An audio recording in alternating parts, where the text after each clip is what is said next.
The Bible is an ancient book. Some of its writings and collections of stories are like 2,000 years old. Some of them even go back 3,000 years or even further. But before Genesis was ever written down on a scroll, and even before it was first told around the campfire, there were other stories in that Mesopotamia area. One that was known far and wide was a Babylonian epic creation story from a book called the Enuma Elish. In that, it tells its creation story that in the realm of the gods there was turmoil. There was a great dragon named Tiamat who ruled and brought fear and destruction wherever he went. And the good gods were in need of some kind of help. Thus was born Marduk, the son of the highest God. The Enuma Elish describes a great battle. Marduk captures Tiamat, shooting the dragon with an arrow and slicing it in half. Marduk then takes the pieces of the dragon and forms the heavens and the earth, and with that creation begins. And humanity is created in this story to be slaves to the gods and slaves to the representatives of the gods, those humans who have power and wealth. Do you know the phrase creatio ex nihilo? Is that familiar? We got enough retired pastors. I see a few nodding heads. Creatio ex nihilo is the idea that all of this was created out of nothing. It's a Christian idea, but it was not an original Jewish idea, nor was it part of Jesus' understanding. It really wasn't created until the 2nd century, this idea that God created all of this out of nothing. Creatio ex nihilo. But that is how I imagined Genesis 1 when I was told it as a child, that God created out of nothing. I do know there was not a dragon, but let's look. In the beginning, when God created the heavens and the earth was a formless void, and darkness covered the face of the deep, while a wind from God swept over the face of the waters. Really, a careful reading of those first verses in Genesis chapter 1 make it clear that this is not creation out of nothing. Water was already there. A formless void, a dark deep, what is called chaos was already existent. Not a dragon, but the crafters of this story in Genesis were well aware of the Babylonian myth of Marduk and Tiamat. Our God did not slay a dragon, but there is a sense of creating something out of the midst of chaos. Across the water, into the dark, deep void, God speaks, "Let there be light." And there was. Creation came not from a clean slate, but out of the midst of chaos. And in that unfolding, organized story, God creates humanity not as slaves to God or to one another, but as children. Humanity created in the image of God.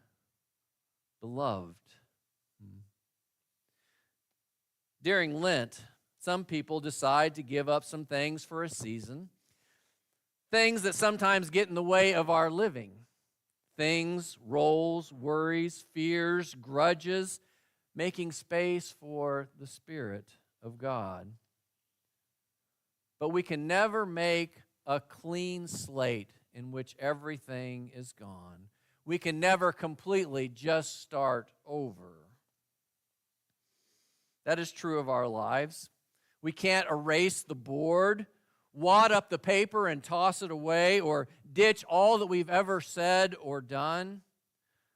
But amidst the chaos of our lives, the Spirit of God moves and enables a new thing. Deepak Chopra, a Hindu physician and writer, says, "All great changes are preceded by chaos." All great changes are preceded by chaos. And so the message titled today, Starting Here and Now, right where you are on the journey, with all the choices you've ever made, all the wounds that you have, all the wounds that you have caused, with all your dragons, visible, hidden, or sliced and diced.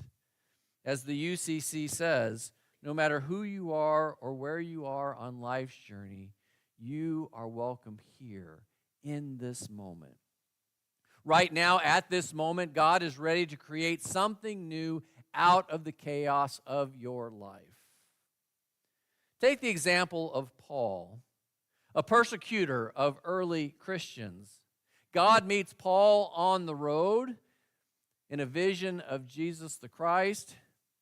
Paul ended up spending half of his life in prison, if you read the letters. He even complains about a thorn in his side that he continually struggled with. Many theologians have thought about what that thorn in his side may be that he struggled with time and time again. They would pray that God would remove it from him, but it just stayed there. Some say the thorn in his side may have been his failing eyesight, in which he had to have Timothy write many of his letters. It may have been some other physical ailment that happens as we grow older. The thorn in his side may have been guilt for what he had done to Christ's church earlier in his life. There are some theologians who even suggest perhaps Paul was gay, and that became the thorn in his side. Another possibility is this slide. I love this cartoon. What if the thorn in his side was SpongeBob SquarePants? Hey, Paul, what you doing? You writing a letter, Paul? Huh, Paul? Huh, Paul? I was given a thorn in my flesh, a messenger from Satan to torment me. That's possible. We can move on from there.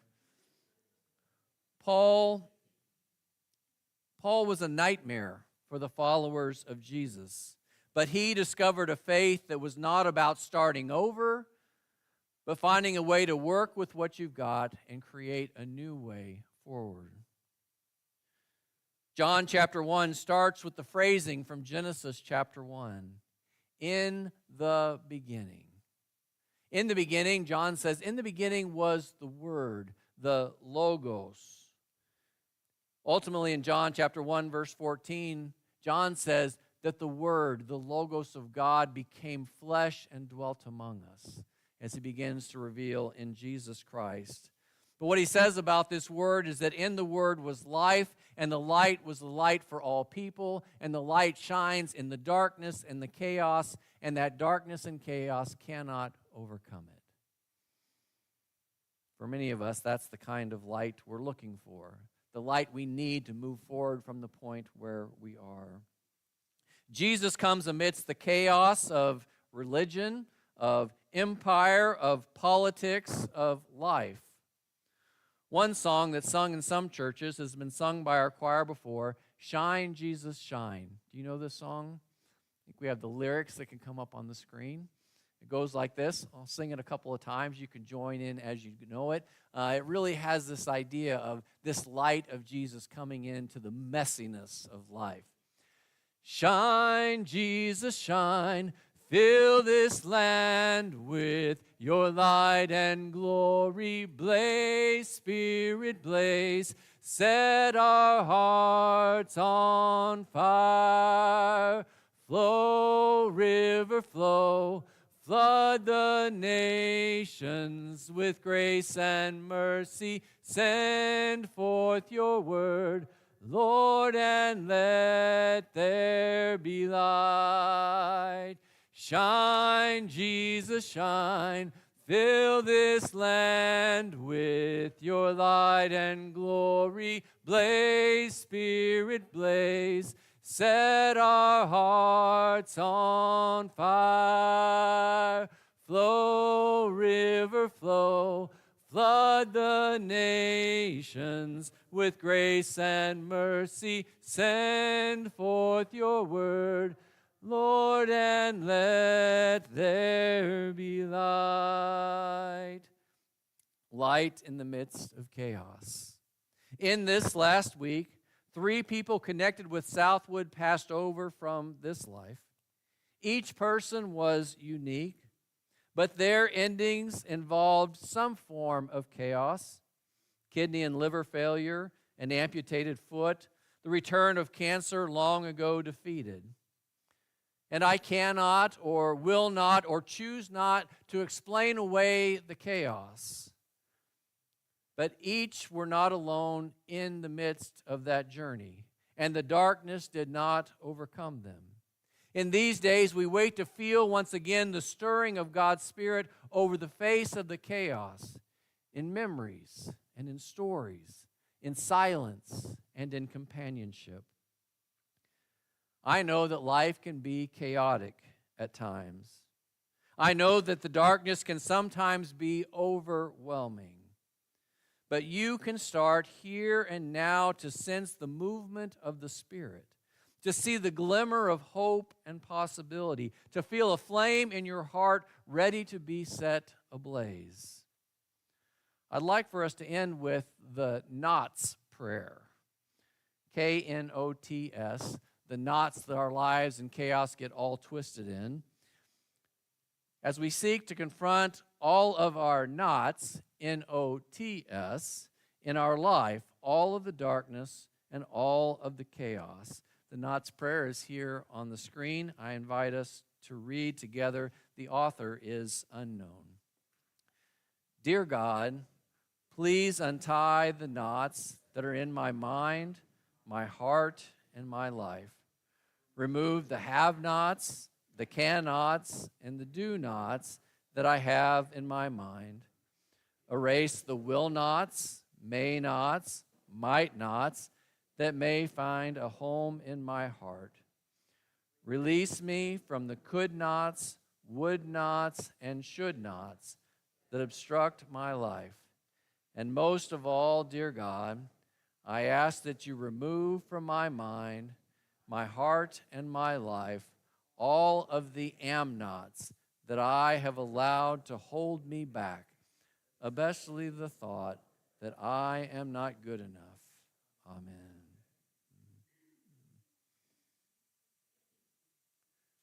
There are many things that I have said in my life and done in my life that I wish I could take back. But we can't. But we can move forward.